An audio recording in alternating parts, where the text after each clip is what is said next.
Hello humans, welcome back. In case you'd like a clue as to what today's video is about, I am dressed as a highly accurate 1st century Roman domina.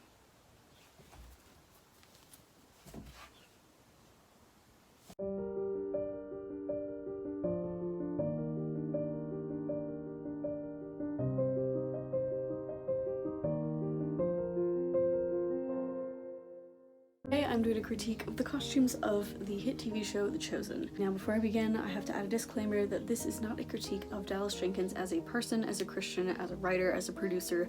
This is not about the actors, this is not about the theology of the show, this is not about the writing of the show, this has to do with the costuming. So that is what I will be focusing on today, and if you get offended by that, then I'm sorry, I can't really help you there. The reason I'm going to be a little bit critical of these costumes is that Dallas famously said himself that this was going to be a depiction of the authentic Jesus. In which case, why is this happening? Although I do enjoy watching the show and I think it's pretty good as a whole, the costumes are... it hurts. So without further ado, let's get into this. First thing we have to address is the colors. I understand that they tried to use blue in some places and purple to portray Jesus as the Son of God, as someone who is royalty, as someone who is bringing peace. The only trouble is blue and purple only were accessible through the murdering of thousands of purple snails.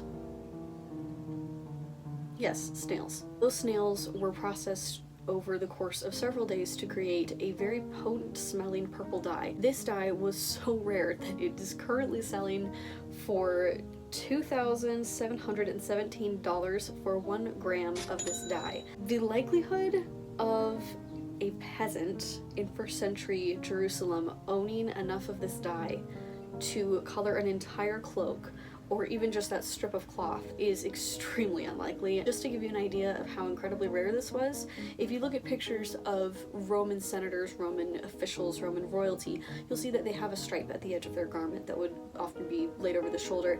That stripe, if it was purple, was kind of a flaunting of wealth, if you will, and the wider the stripe, the more rich you were. That's why when I said this was extremely accurate, I was being painfully sarcastic, because if I owned this back in 1st century Jerusalem, I would basically be a little bit more than royalty. Heckin' royalty. This is insane. Also, this is a knit fabric, so it's not accurate. Anyway, we see this on several characters. Mary Magdalene has some purple costume pieces that she wears. Jesus is depicted, like I said, in purple and blue. You're gonna see this throughout with some of the crowd scenes. There's some other characters who are wearing blue. It takes away from the authenticity of it. Another thing I noted is that typically crowd scenes are more accurate than the actual main actors. Reason being, with a lot of period dramas, the costume department just tends to overthink things with the costumes for the main actors, and they create very interesting, very problematic outfits because they're just... costume designers are insane. Okay, just trust me on this one, I can attest to that. But as a result, the crowd scenes are often less thought through and oddly enough more accurate, because you just have an extant example, some sort of source material, and that's just copy pasted like 50 times and there's no overthinking involved. Awkwardly, that is not the case with The Chosen. The crowd scenes are actually worse. Just because the outfit is flowy and loose and there's lots of textures involved doesn't make it biblical, okay? Why? The other thing in relation to the colors is the patterns. Why is she wearing zebra print? Look, tie-dye. We love tie-dye on 1st century Jewish peasants. Oh, polka dots, okay, breaking it up a little. Right next to the printed flowers on blue fabric. Most fabrics back then would be made from wool or flax, and they do not flow or behave at all like some of these fabrics that I can tell are cotton or poly blends. Plastic.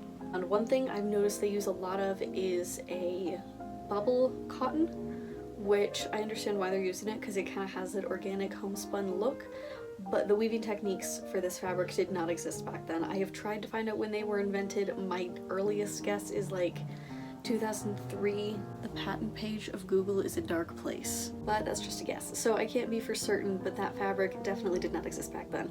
The stripes, yes, they are accurate, and I'm actually kind of happy about that because we have very, very few extant examples of fabrics from that time period because, you know, it was like 2,000 years ago and all that fun stuff.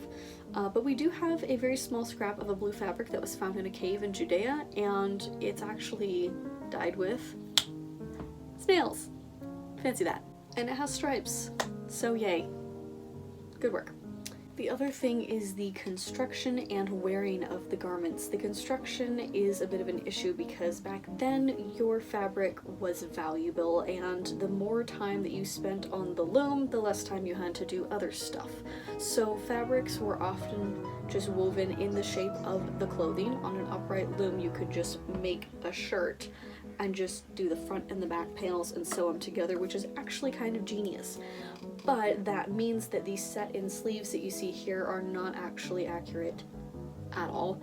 Along with that fabric, I don't know what's happening there. Sorry, Matthew.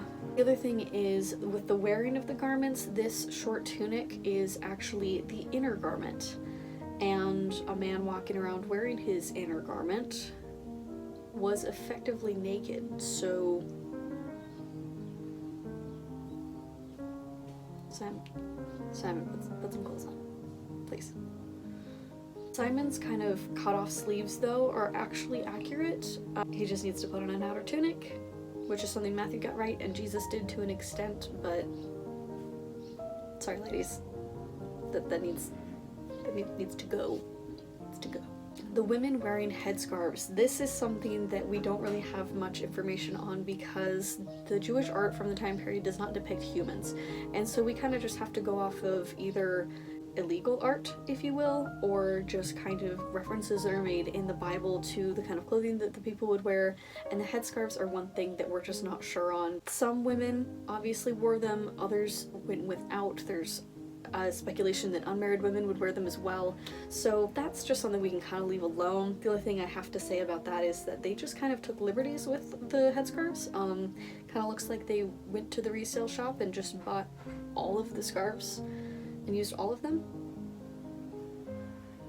which works, I guess, if you're in a hurry for a children's Christmas play, but maybe not for a worldwide critically acclaimed TV show depicting the authentic Jesus, but hey, who am I to say? Well, that is my very brief critique of the costumes of the Chosen. There are some things that I missed and did not really address, such as the sheepskin target blanket in this scene, the 20th century coin on Tamar's headdress.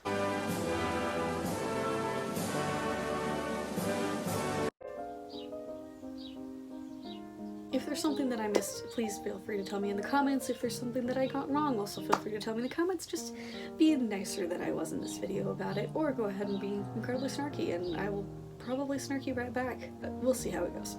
In any case, thanks for stopping by and enjoying a rant on people who did absolutely nothing wrong to anyone else, but I'm still going to tear into them about their costuming choices.